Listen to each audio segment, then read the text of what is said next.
Panawagan ni Iloilo City Councilor Rex Marcos Arabia sa Independent Commission for Infrastructure o ICI nga imbestigaran ang kontrobersal nga mga flood control projects sa syudad.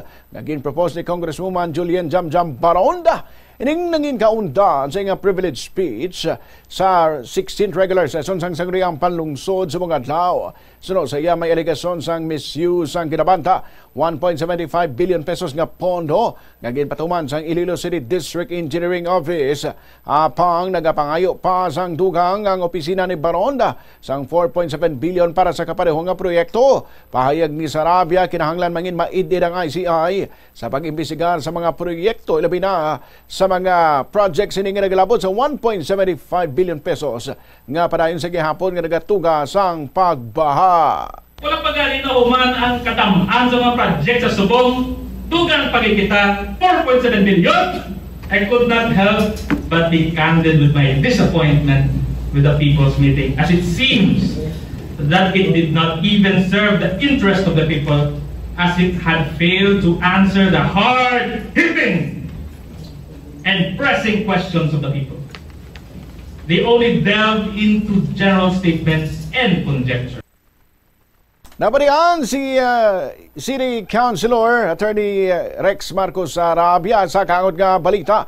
Ginako naman ni Sarabia nga limitadong otoridad sa City Council kag nagakadapat ngang ICI ang mag-imbestigar sini lakip na ginapasuni nga ghost project sa Batiano River. Matandaan nga ginsabat ni Congresswoman Barondang pamangkot sa ginbalikan nga people's meeting sang nagligad nga semana kag ginklaro nga wala sang ghost project sa syudad. Dugang ni Sarabia ang ginbalikan nga people's meeting sa kongresista kag Department of Public Works and Highways isa lamang ka general statement para sa mga pumuluyo kag wala ginapunto ang problema sa baha. Pahayag pa sang konsehal wala sang klaro nga sabat nga nakuha ang mga pumuluyo sa ginahambal sang DPWH kag Office of the Lone District Representative sa ginhimo nga people's meeting.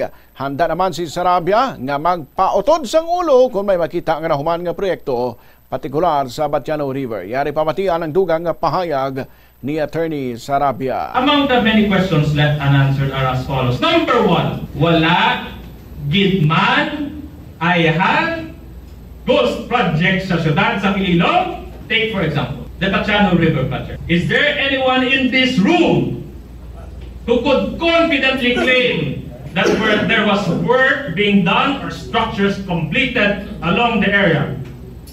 Abi sabat ka mo karon?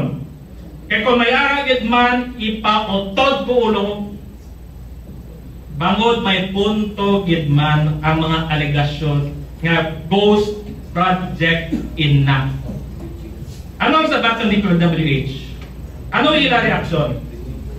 Ginbutangan lang nila sa billboards, tapos magic.